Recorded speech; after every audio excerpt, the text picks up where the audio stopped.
Assalamualaikum warahmatullahi wabarakatuh. Selamat pagi. Perkenalkan, saya Putri Kholida MDS, merupakan dosen Prodi Desain Komunikasi Visual di Institut Teknologi Sumatera yang saat ini mengajar di mata kuliah ilustrasi. Mata kuliah ilustrasi, di pertemuan kali ini kita akan mempelajari ilustrasi potret wajah menggunakan watercolor, dan di mata kuliah ini ilustrasi membekali mahasiswa dengan kemampuan memvisualisasikan objek melalui berbagai teknik menggambar, baik teknik basah, kering, mix maupun digital. Selain itu, di mata kuliah ini mahasiswa dibekali dan dilatih untuk menerjemahkan narasi menjadi sebuah objek visual yang bernilai kreatif, informatif, dan komunikatif menggunakan berbagai media seperti pensil warna, cat air, maupun media digital dan aplikasi digital lainnya. Di mata kuliah ilustrasi, kita mempunyai capaian pembelajaran mengaplikasikan dan memproyeksikan elemen, prinsip, dan unsur desain yang sesuai dengan perancangan karya. Dan kita mempunyai capaian pembelajaran mata kuliah yaitu CPMK 7.1 yang merupakan pencapaian mahasiswa yang mampu menggunakan prinsip komposisi visual dan prinsip desain dalam proses produksi karya visual. Kalau misalkan kalian mau tahu selanjutnya bagaimana perkuliahan ini, yuk kita intip. Assalamualaikum warahmatullahi wabarakatuh. Waalaikumsalam warahmatullahi wabarakatuh. Selamat pagi mahasiswa semuanya. Hari ini kita masuk ke minggu kelima perkuliahan. Kita masuk ke tahap coloring dan finishing ya, ilustrasi yang kemarin. Nah, mungkin kita akan bahas sedikit dulu tentang materi watercolor ini. Nah, kita di sini di mata kuliah ilustrasi ada capaian pembelajaran dan deskripsi mata kuliah. Ini tadi sudah dijabarkan. Kita ulang lagi. CPL kita di mata kuliah ini yaitu mengaplikasikan dan memproyeksikan elemen, prinsip, dan unsur desain yang sesuai dengan perancangan karya. Nah, setelah itu ada CPMK 7.1 mampu menggunakan prinsip komposisi visual, prinsip desain dalam produksi karya visual. Nah, lalu ada deskripsi mata kuliah ilustrasi, yaitu merupakan mata kuliah yang mengajarkan tentang bagaimana proses visualisasi objek dengan teknik menggambar baik basah, kering, atau campuran antara teknik basah dan kering. Nah, mahasiswa diajarkan bagaimana menciptakan karya ilustrasi dengan beberapa medium antara lain, yaitu medianya cat air, lalu pensil warna, dan digital. Nah, mahasiswa juga diajarkan bagaimana menerjemahkan narasi ke dalam bentuk visual yang kreatif dan informatif. Oke, kita lanjut. Sebenarnya ya yang sudah kalian buat, kita refreshing sedikit mengenai apa sih itu ilustrasi potret ya, atau potret yang biasa kita sebut. Biasanya kalau ilustrasi potret itu lebih dominan ke mana sih? Wajah ya. Ke menangkap apa si ilustrasi potret itu? Ekspresi. Lalu apa lagi? Emosi. Oke. Nah, jadi ilustrasi potret itu adalah karya seni yang menampilkan wajah atau sosok seseorang dengan tujuan menangkap kemiripan fisik, menangkap emosinya, menangkap karakter dan kepribadian serta identitas subjek. Nah, berbeda dengan sekedar menggambar wajah ya. Kalau misalkan potret berusaha menyampaikan ekspresi pertama kali, karena apa yang ditangkap itu adalah wajah. Kalau misalkan kita pas foto nih di di studio kan biasanya kan potret ya kan, mukanya yang ditonjolkan. Kalau misalkan kalian di fotografi, mata kuliah fotografi ya kita singgung sedikit, ada yang namanya human interest. Pernah human interest di fotografi? Human interest itu kita juga menangkap emosi orang ya, tetapi lebih spesifik emosi itu ditangkap dengan metode potret di ilustrasi ya. Nah, jadi nextnya tujuan dari ilustrasi potret itu sebenarnya untuk merekam karakter seseorang, karena kan masing-masing kita kan punya karakter muka yang berbeda-beda ya, emosinya juga berbeda. Lalu setelah itu mengembangkan kemampuan menggambar anatomi dan pencahayaan ya, karena memang anatomi manusia apalagi sangat-sangat kompleks dan sulit sekali ya.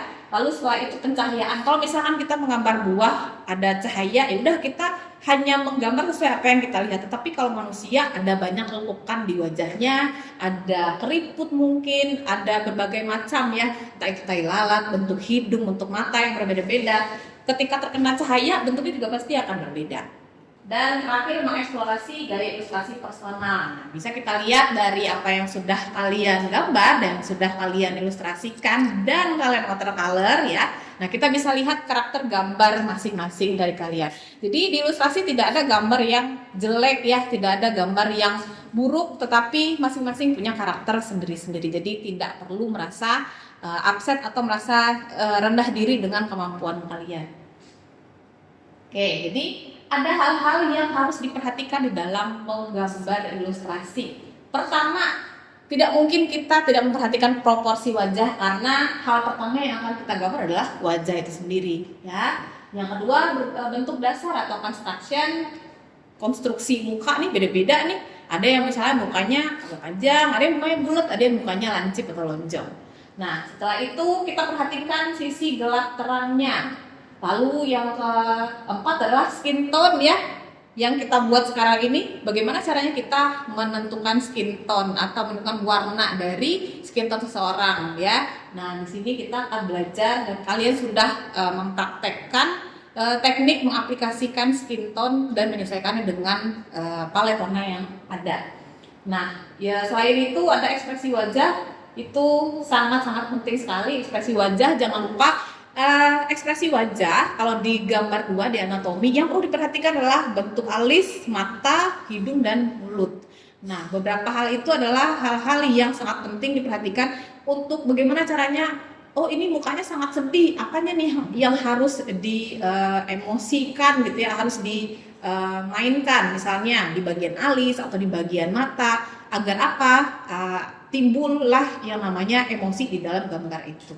Karena pasti akan berbeda gambar dengan foto asli, itu pasti beda. Tetapi kenapa harus ilustrasi watercolor? Karena watercolor punya cerita dan momen sendiri ketika kalian menggambar dengan watercolor. Lalu setelah itu ada edge, ada tepi ya, ada soft edge, ada hard edge.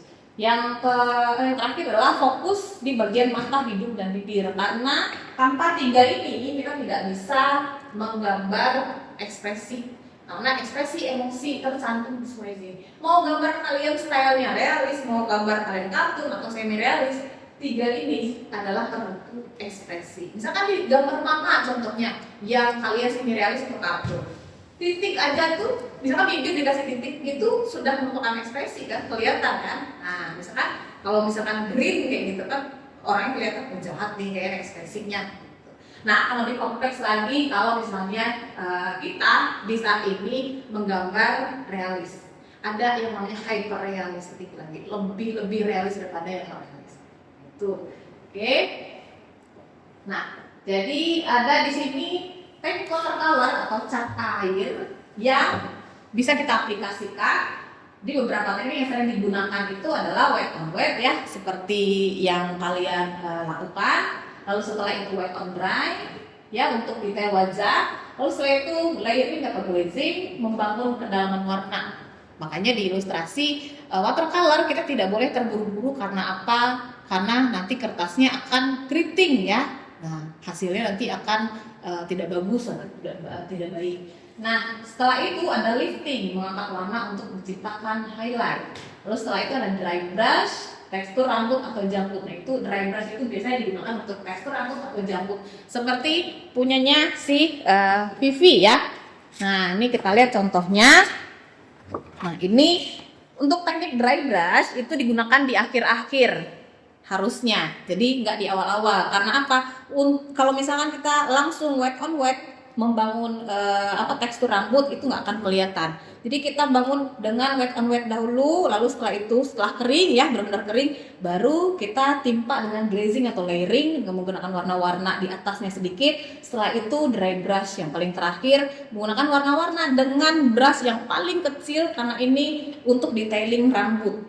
Nah, baru setelah itu untuk finishingnya lagi kita menggunakan white gel. Ya, bisa kalian lihat di sini.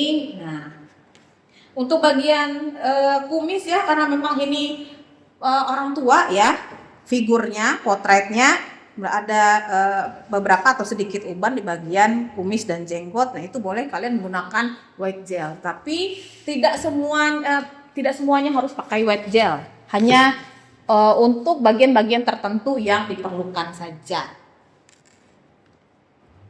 Nah, ini contohnya teknik wet on wet. Jadi, cat diaplikasikan pada permukaan kertas yang masih basah. Seperti ini. Jadi, kertasnya kita basahin dulu. Nah, mungkin ya dari kalian, dari semua gambar yang sudah kalian lakukan ini, dari teknik yang tadi kita bahas, mungkin ada dari sekian 5 atau 6 teknik ya. Mungkin ada 3 teknik yang kalian aplikasikan di gambar ini. Ada yang wet on wet, ada yang habis itu tunggu kering dulu baru kita timpa dengan teknik wet on dry, lalu setelah itu dry brush.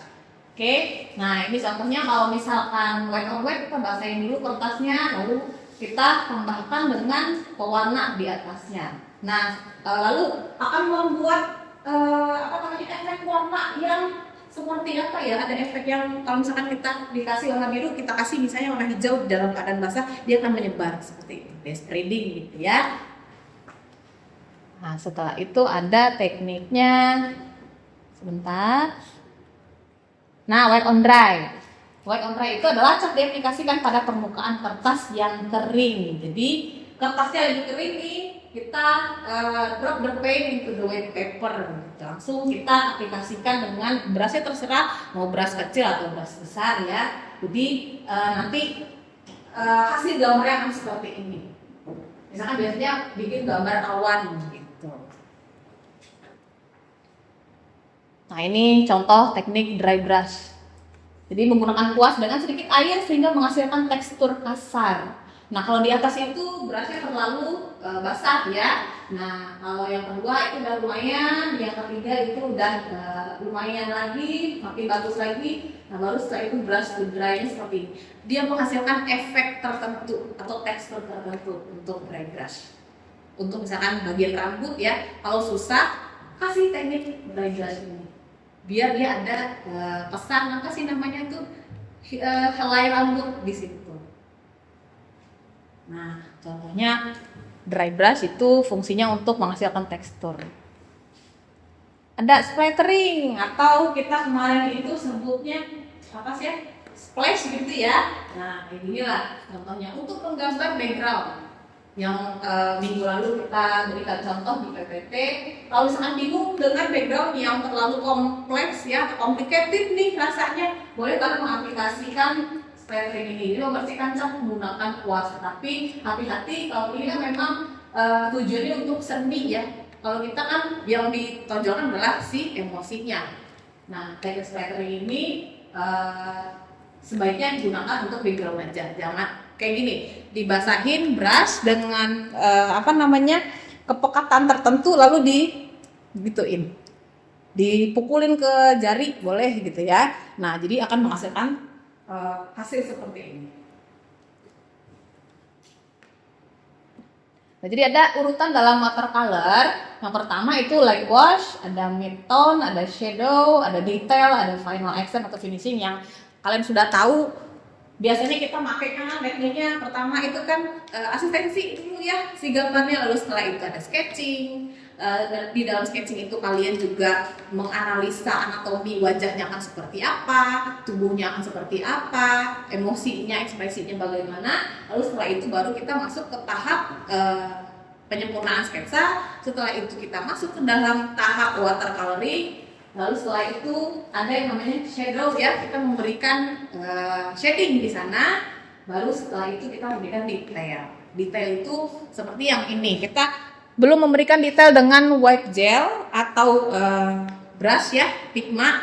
Nah, kita memberikan detail menggunakan brush yang ada dulu dengan teknik dry brush. Baru setelah itu finishing menggunakan white gel dan juga disemprot menggunakan fixative spray. Ya, penggunaan ini sebenarnya tidak wajib karena tujuan sebenarnya adalah kita memakai ini karena kita memakai pewarna alami, kita mengunci warnanya agar tidak cepat buram ya warnanya. Agar warnanya tahan lama. Oke. Jadi tipsnya adalah biarkan setiap lapisan benar-benar kering sebelum menambahkan lapisan berikutnya agar warnanya tetap bersih.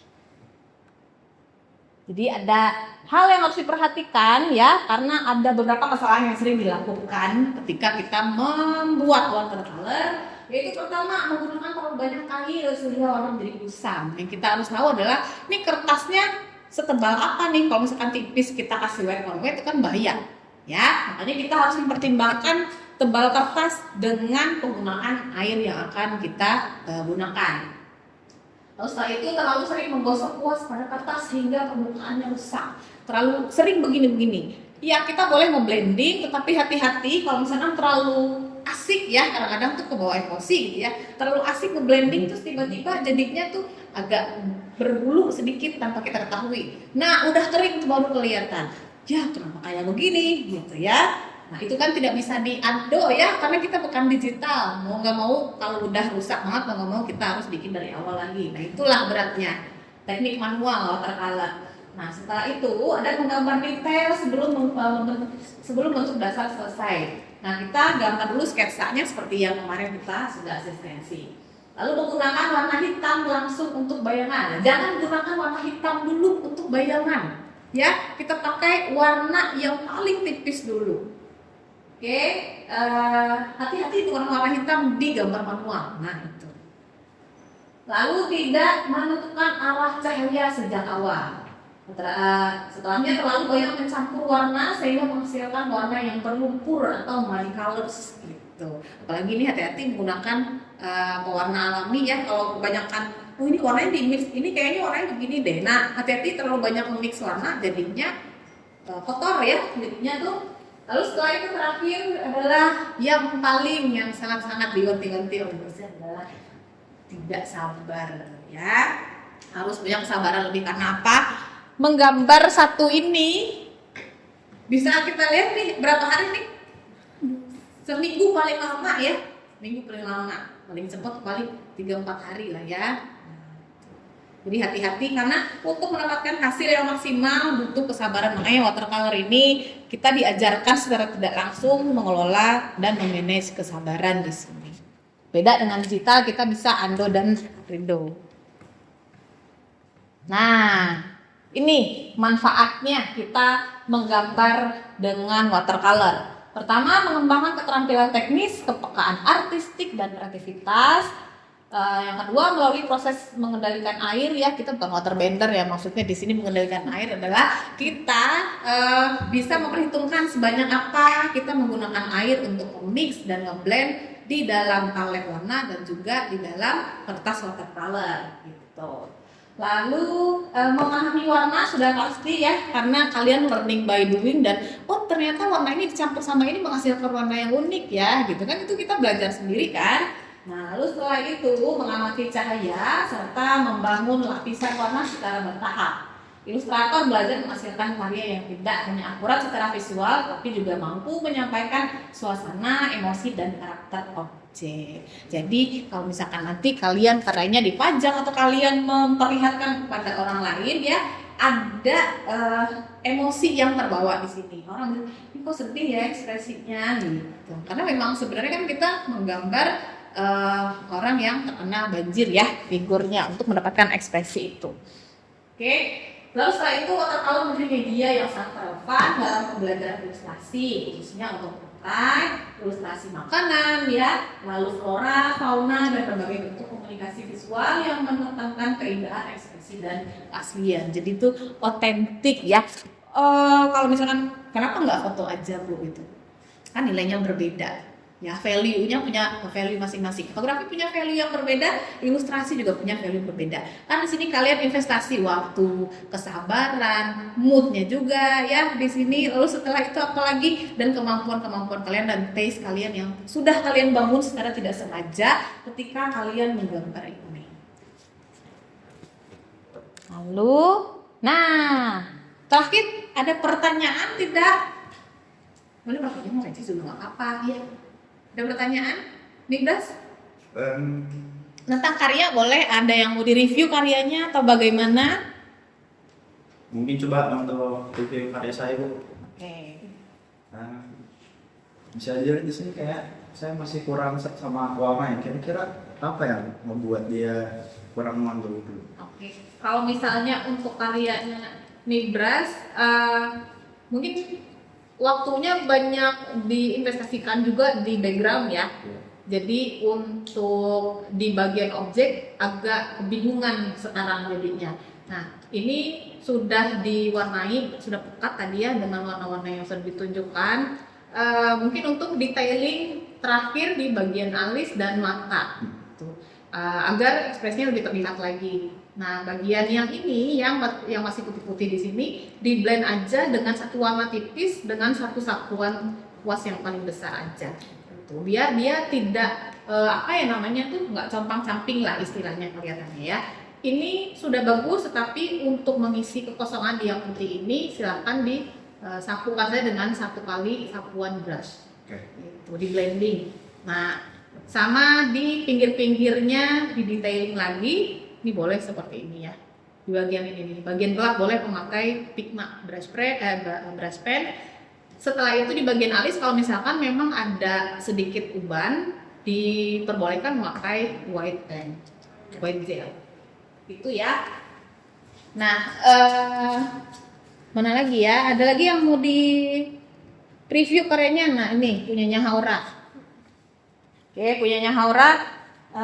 Mungkin kalian perlu tahu ya, tidak semua warna mungkin bisa sesuai dengan ekspektasi. Pertama, dengan warna asli si orangnya. Karena tidak semua bisa kita akalin, udah diakalin Bu, tapi warnanya cuma dapat ini ya nggak apa-apa. Karena kita base-nya adalah natural color palette ya. Jadi memang usahakan sebisa mungkin yang kita tangkap adalah ekspresi. Jadi tidak hanya warnanya saja, ekspresinya juga yang pertama yang kita tonjolin. Lalu setelah itu untuk latar ini sudah bagus ya, tidak terlalu penuh untuk punyanya Haura. Mungkin ini ya Haura di bagian sini dikasih brush aja ya, sama kayak ini brush tadi, biar nggak terlalu bolong-bolong, maksudnya biar kelihatan gitu ya, manggulnya ada beratnya di sini gitu, volumenya terlihat. Kalau ini kan masih satu warna atau dua warna yang masih base color gitu ya. Oke. Kita mulai dengan preview satu-satu karya mahasiswa di sini. Oke, dimulai dengan gendis. Coba kita lihat dulu. Nah, mungkin nanti ditipis-tipisin aja ya. Nah, untuk telinga ditambahin lagi, Dis. Oke. Pensil coba minjem, Vi. Oke, untuk telinganya dikasih detail aja begini. Nah, ini dikasih bayangan ya, dicoklatin lagi. Oke. Nah, ini dimainin dikit emosinya biar dia kelihatannya sedih. Nah, ini garis matanya udah. Ini udah. Oke, lanjut di sini. Untuk ini kan kresek ya. Dikasih warna yang kayak gini, begini nih. Nah, nanti ini bayangannya dikasih warnanya lebih gelap lagi. Biar kelihatan kreseknya. Nah, gitu. Oke. Paham ya? Paham. Terus nah, kayak gitu. Oke. Di sini juga. Nah, gitu ya, Dis. Oke. Terus untuk kumis. Ini kalau misalkan kagok dari atas ke bawah aja juga bisa nih. Tipis banget. Ya. Antara ada dan tiada lah gitu. Nah, gitu. Nah, dikasih di sini tipis aja karena kalau misalkan terlalu ditekan dia bakalan gede banget ini brushnya. Nah, ini nih di bagian jenggotnya. Iya, apa sih jenggot ya? Nah, untuk mata, ini nggak ada uban ya, jadi kayaknya ini nggak perlu pakai white gel. Oke, gitu ya. Ini paling nanti dikasih hitam kayak gini ya. Oke. Nah, Oke, thank you, Bu. oke. Lanjut, Pinta. Durian. Ada lagi yang warna hijau kayak gini, tapi pakai yang tipis banget. Ini mungkin. Ada nggak yang tipis-tipis? Punya Haura ada nggak yang brush tipis banget? Coba. Ini nggak paling kecil Bu. Ada ini. Yang pink ya? Nah. Ya, ini punya brush ya? Maaf ya Allah. Itu mana yang agak hijau, agak hitam. campur ya, ini dibasahin dikit. Nah, biar kelihatan hitam-hitam, yang masih hitam. Ini tuh kayak buah kaget tau. Oke, satu lagi mana? Tapi ini mukanya udah. Oh, kamu ini ya karakternya kuat banget yang di sini nih. Sama kasih white gel di sini. Ya, Bu. Oke, di bagian mata. Nah, ibu-ibu mana ibu-ibu? Ini kasih white gel dikit-dikit ya, Vel.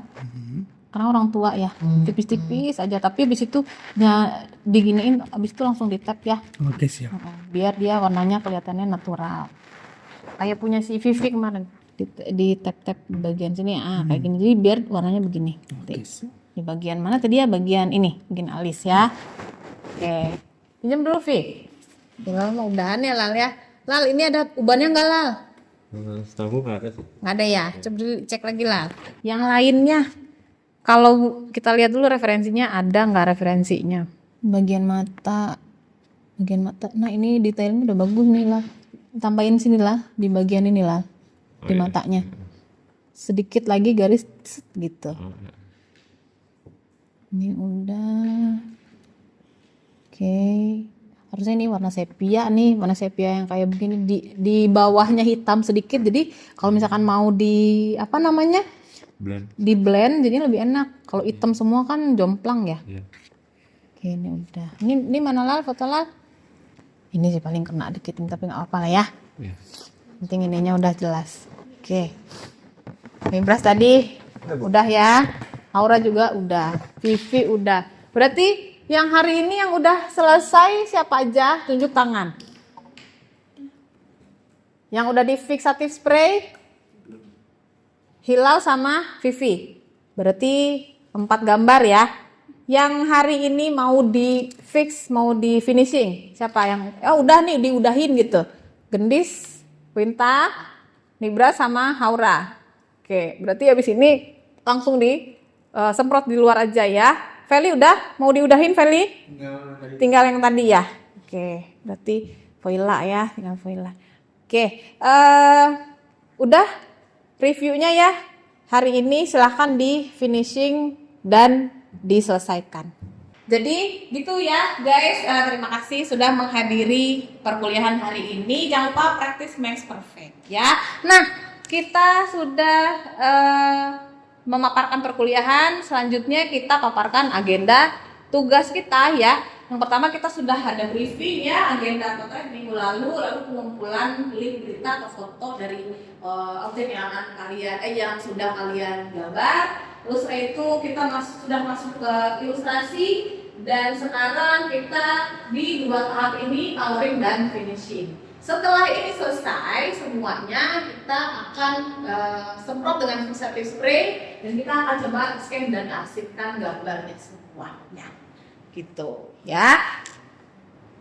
Nah ini materi minggu lalu ya, tahap pengumpulan foto dan kurasi. Kita memakai korban banjir di Sumatera untuk menangkap potret emosi dari korban bencananya. Oke, kita masuk tahap sketching dan inilah yang sudah kalian lalui. Kita sudah masuk ke tahap 3 dan 4 hari ini kita akan selesaikan ya. Kita akan coba selesaikan dan sampailah ke hasil akhir seperti ini. Ini final look-nya. Gitu. Oke. Kebayang ya? Nah. Sip. Mungkin kalau misalkan tidak ada pertanyaan lagi, kita bisa akhiri perkuliahan hari ini. Kalian bisa lanjut finishing karyanya hari ini. Kalau bisa sampai siang, kalau misalkan ada izin sampai sore juga nggak apa-apa. Silakan memakai studio ya dengan bersih, rapi dan tertib. Ibu akhiri pertemuan kita hari ini. Terima kasih. Assalamualaikum warahmatullahi wabarakatuh. Waalaikumsalam warahmatullahi wabarakatuh.